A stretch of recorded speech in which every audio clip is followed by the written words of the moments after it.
Hi friends and families, இன்றைக்கி ஒரு mini vlog தான் பார்க்க போகிறோம். இது மினி விலாக் நம்பர் 2. காலையில் எழுந்த உடனே சண்டேன்றதுனால என் பையன் வந்து சண்டே கிளாஸ் போக ரெடி ஆகிட்டார். எப்போவுமே போக மாட்டேன், எப்படின்னா ஒரு வாட்டி இன்ட்ரெஸ்ட் இருந்தால் தான் அவர் கிளம்புவார். அவனே பார்த்துட்டு என் பாப்பாவும் தொல்லை பண்ணிட்டு இருந்தாங்க. உட்காந்துட்டு நானும் போகிறேன்னு சொல்லிட்டு, ஆனால் பாப்பாவுக்கு குட்டி பாப்பா இருக்க மாட்டாங்க. ஸோ தம்பியை மட்டும் அனுப்பலாம்னு சொல்லிட்டு பாப்பாவை தூக்கிக்கிட்டோம். அப்புறம் நான் அப்படியே ப்ரஷ் பண்ணிவிட்டு பிரேக்ஃபாஸ்ட் முடிச்சினேன். இது நம்ம வீட்டு வாழை மரம், அதில் வந்து பூ விட்டுருக்கு. காய் இப்போ தான் கொஞ்சம் கொஞ்சமாக வெளியே வருது. நான் இன்றைக்கி என்ன செஞ்சேன் பார்த்தீங்கன்னா, பிரியாணி தான். சிக்கன் வாங்கிட்டு வந்திருந்தாரு, சிக்கனும் அரிசியும் மாமா, அதனால் இன்றைக்கி பிரியாணி செய்கிறோம். செஞ்சுட்டு இன்றைக்கி என் வீட்டுக்கார் என்ன சொல்கிறாருன்றதில் தான் சந்தோஷம். நம்ம எது செஞ்சாலுமே சண்டேன்றதுனால அன்றைக்கி ரொம்ப சோம்பேறியாகவே போச்சு நாள். இந்த மணி பிளான்ட் வந்து 2 days முன்னாடி நாங்கள் ஹாஸ்பிட்டல் போகணுன்னு ஒரு மினி விலாக் போட்டிருப்போம். அதில் வந்து எடுத்துகிட்டு வந்தது, அன்றைக்கி எடுத்துகிட்டு வந்தது இன்னமும் நல்லா இருக்குது. இது தண்ணியில் கூட வச்சு வளர்க்கலான்னு சொன்னாங்க. அதனால சரி நம்ம கிச்சனில் ட்ரை பண்ணலான்னு சொல்லிட்டு வச்சுருக்கேன். அப்புறம் வந்து எல்லாருக்கும் அக்கம் பக்கம் இருக்கிறவங்களுக்குலாம் பிரியாணி போட்டு கொடுத்துட்டு கொஞ்சம் வெந்துருச்சு. அதை வந்து நம்ம சின்ன அணை கூட ஒன்று இருக்குது, அதில் போட்டு ஃப்ரிட்ஜில் ஸ்டோர் பண்ணிக்கலாம். காலையில் சூடு பண்ணி சாப்பிட்டுக்கலாம்னு சொல்லிட்டு என் ஹஸ்பண்டுக்கு கால் பண்ணால் அவர் எடுக்கவே இல்லை.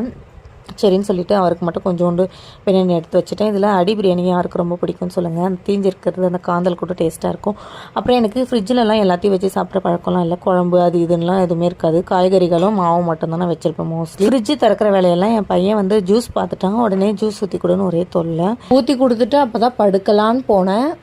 இந்த டைமில் உட்காந்து இந்த பையன் என்னை தோசை கேட்டு தொல்லை பண்ணுறான். மக்களே, நெய் தோசை ஊற்றி கொடு, சக்கரை தோசை ஊற்றி கொடுன்னு என்னை டார்ச்சர் பண்ணுறான். ஆமாம் தானே?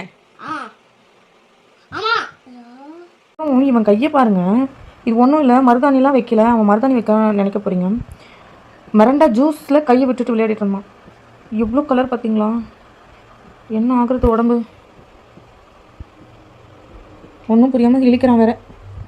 அப்புறம் எனக்கு உட்காந்து லெக்சர் எடுத்துகிட்டு இருந்தார். அம்மா எப்படி சுடுமா, அப்படி சுடுமா, இத்தை போடுமா, அத்தை போடுமா சொல்லிட்டு. அப்புறம் ஒரு வேலையாக அவனுக்கு தோசை சுட்டு கையில் கொடுத்தா, அவன் கையில் கொடுக்க சொல்ல என்ன பண்ணுறான்னு நீங்களே பாருங்கள். சரியான நக்கல் பிடிச்ச பையனாக இருக்கான். அம்மா பிஞ்சு போன தோசையாக இருக்குமோ அப்படி கேட்குறான்.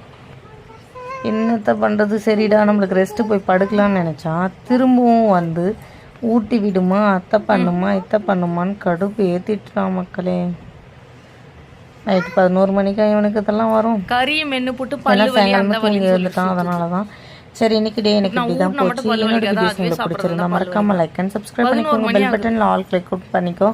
அப்பதான் தொடர்ந்து என்னோட வீடியோஸ் உங்களுக்கு வரும். மக்களே, தேங்க்யூ, பாய்.